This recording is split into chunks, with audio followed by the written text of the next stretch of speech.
Merci beaucoup pour l'invitation. Donc, en effet, j'ai fait une thèse de doctorat que j'ai soutenue en 2003. Cette thèse, c'était une thèse de sciences politiques à la Sorbonne, au département des relations internationales. Et il se trouvait que l'étude de cette thèse était la contribution à l'étude de de la politique européenne en matière de société de l'information dans le contexte de l'élargissement de l'Europe aux pays d'Europe centrale et orientale. Donc, en fait,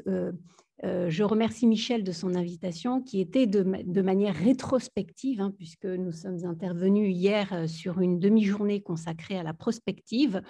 son rôle, son influence, le lien entre la réflexion prospective et le passage à l'action dans la dimension de décision. Et là, donc, en fait, ce que je vous propose, c'est juste un retour d'expérience sur cette thèse qui a été donc défendue en 2003 et qui a élaboré un certain nombre de scénarios de l'Europe à 2020, dont nous sommes en 2021. Et donc, voilà, je vous propose voilà, ce retour un petit peu sur l'expérience de cette thèse. Alors, cette thèse, en fait, a défendu l'idée que la connaissance en tant que mode de développement nécessitait une reconnaissance de l'évolution des mentalités, une construction d'un nouveau modèle économique politique, hein, c'est-à-dire un nouveau modèle politique économique plutôt, hein, au-delà du modèle néolibéral à l'époque, une modernisation des institutions politiques et des systèmes éducatifs de l'Europe, et que cette politique, en fait, à l'époque, on appelait ça la politique dite de la société de l'information, ne devait pas s'en tenir uniquement à la dimension informationnelle, mais bien devenir une politique de la connaissance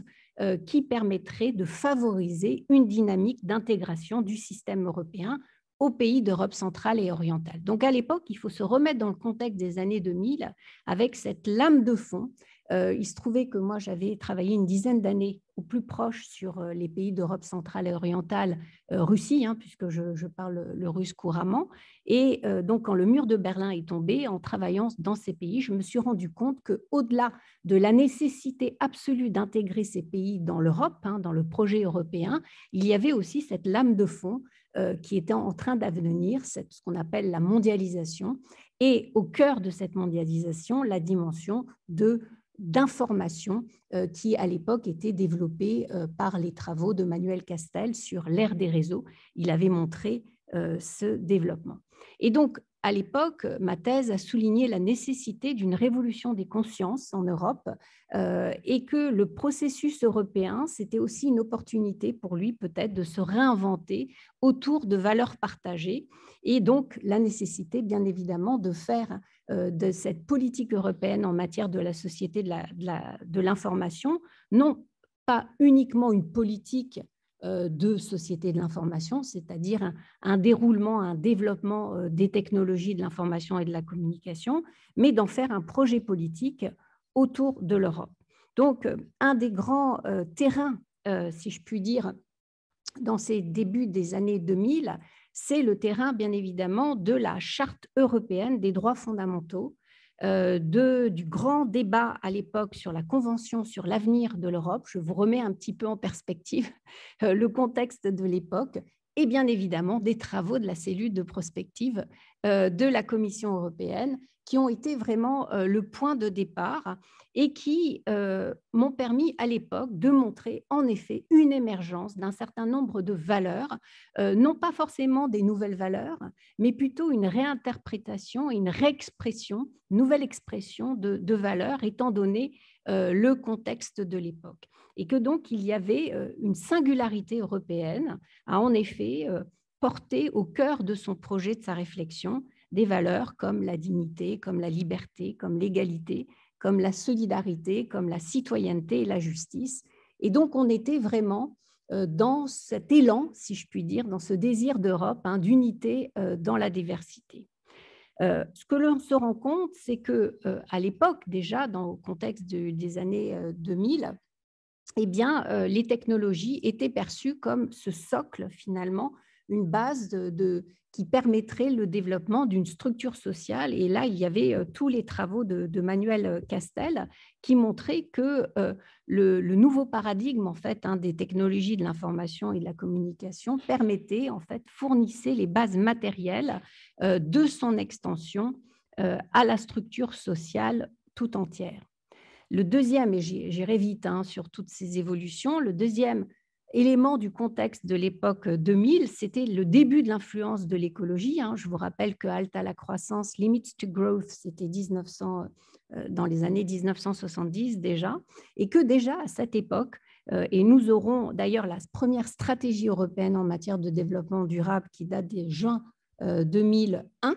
donc ça fait pile 20 ans que l'Europe a élaboré sa stratégie de développement durable et que cette stratégie, à l'époque, était tout à fait d'avant-garde. Il faut quand même rappeler que les Chinois, les délégations chinoises à l'époque, se déplaçaient en Europe pour voir comment l'Europe allait élaborer et se positionner sur les valeurs de durabilité, d'interdépendance, de responsabilité, de bien commun, d'efficience et de dialogue. Et à l'époque, c'était tout à fait d'avant-garde. Donc, ça, c'est le contexte. Alors,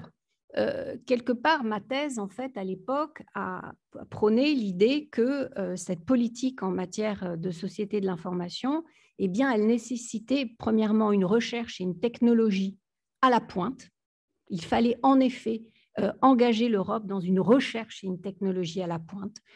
que le parti pris de l'Europe à l'époque de faire cette société de l'information pour tous était tout à fait singulier, puisque j'ai fait une étude comparée sur la politique en matière de société de l'information avec les États-Unis et le Japon. Et on voyait bien cet intérêt social pour l'Europe de déployer cette dimension d'inclusion sociale. Troisièmement, une économie de la connaissance, c'est-à-dire baser tout le projet de développement de politique économique de l'Europe sur cette économie dite de la connaissance, avec une dimension donnée beaucoup plus à l'immatériel, aux idées, au design, à la création, qui était au cœur de cette nouvelle création de valeur économique, et également tout ça inscrit dans un développement durable, puisque l'idée était bien évidemment de ne pas avoir uniquement une politique autour des enjeux de société de l'information, mais de la relier à cette politique de développement durable qui se développait à l'époque en parallèle. Donc, en fait, l'idée, c'était de véritablement faire de la connaissance le moteur de développement politique de l'Europe. Et finalement, cette politique s'inscrivait, et de David Ronfeld et John Aquila, chercheurs à la Rand Corporation, qui venaient de publier le livre The Emergence of No Politic, eh bien, j'avais fait un parallèle en disant que peut-être l'Europe devait en effet déployer une politique, une no-politique, mais non pas qui se limite à l'orchestration et à l'anticipation en fait des réseaux terroristes, puisque c'était essentiellement la démarche en fait de David Ronfeld et John Aquila qui était d'anticiper en fait tous ces réseaux qui allaient se déployer au niveau mondial en matière terroriste, mais peut-être de déployer une no-politique, au sens bien évidemment de l'inspiration de Teilhard de Chardin 1925 sur la notion même de noosphère, c'est-à-dire de cette enveloppe pensante, de cette conscience planétaire, de ce circuit pensant, de cet organe collectif pensant. Et donc, finalement, cette dimension de noosphère est bien arrivée tout simplement à cette idée déjà, comme même Olivier Costa vient d'en parler, de cette notion de puissance, c'est-à-dire en fait, qu'est-ce que ça voulait dire pour l'Europe finalement de développer cette no-politique. Et à l'époque déjà, nous avions les travaux de Joseph Nye qui a développé cette notion de soft power, c'est-à-dire en montrant dès les années 1990 que, en particulier, les États-Unis ne pouvaient se satisfaire d'une puissance classique, celle bien sûr qui avait fait la force des États-Unis et le développement des États-Unis au-delà de la Seconde Guerre mondiale, mais qu'il fallait passer donc à partir du moment où le mur de Berlin, en effet, était effondré, à une politique beaucoup plus de séduction, d'influence, qui repose sur les talents, qui repose sur une compétitivité internationale, sur une puissance d'attractivité. Et donc, tout le propos de ma thèse, ça a été de dire que finalement, l'Europe, peut-être, l'enjeu n'est pas uniquement cette politique dite de la société de l'information, mais peut-être aussi de développer réellement son soft power. Donc, vous voyez, je trouve que dans l'argument aujourd'hui européen qui est de considérer en effet l'Europe dans son caractère de puissance par rapport à finalement au contexte de mondialisation, par rapport à, comme Olivier Costa vient de le décrire en profondeur, le rôle finalement de l'Europe par rapport aux grandes puissances qui ont émergé entre-temps, comme la Chine, mais aussi par rapport à son positionnement par rapport aux États-Unis, par rapport à la Chine. Eh bien, j'avais dès l'époque, en fait, et ça m'a vraiment interpellée de reprendre en fait tous les risques systémiques que j'avais élaborés déjà au début des années 2000. Je vais vous en citer quelques-uns et vous allez voir que, hélas, ces risques, 20 ans après, sont toujours extrêmement importants et que certains risques systémiques risquaient de déstabiliser, de désintégrer l'Europe. Le premier risque, c'était la faillite des puissances occidentales avec un déclin américain, une financiarisation de l'économie, une dette des États, un endettement des États. Donc, quand on voit le plan de relance à l'heure actuelle de l'Europe, on peut aussi se poser la question si on est parti sur une nouvelle dynamique encore d'endettement, mais que l'Europe risquait en fait d'accélérer finalement cette faillite en focalisant beaucoup trop l'attention sur un modèle finalement de politique économique néolibérale où elle n'avait pas finalement sa propre voix et sa singularité à exprimer. Deuxième point, l'aggravation des conflits au Moyen-Orient et au Proche-Orient avec des enjeux énergétiques majeurs que l'on voyait déjà depuis les débuts des années 2000. Troisièmement, le développement économique de la Chine et une partie de l'Asie. À l'époque, l'Europe ne fait fi finalement de cette politique de la Chine. Une nouvelle géopolitique des ressources naturelles. Aujourd'hui, on le voit, mais déjà début 2000, on le voyait. Catastrophe écologique, c'est-à-dire l'engagement d'une série de développements de catastrophes écologiques. Et j'avais fini par un dernier risque systémique, l'épanouissement mafieux, puisque déjà à l'époque, nous avions avec le développement des technologies, le renforcement en fait de cette mafia planétaire qui, comme vous le savez, s'est amplifiée avec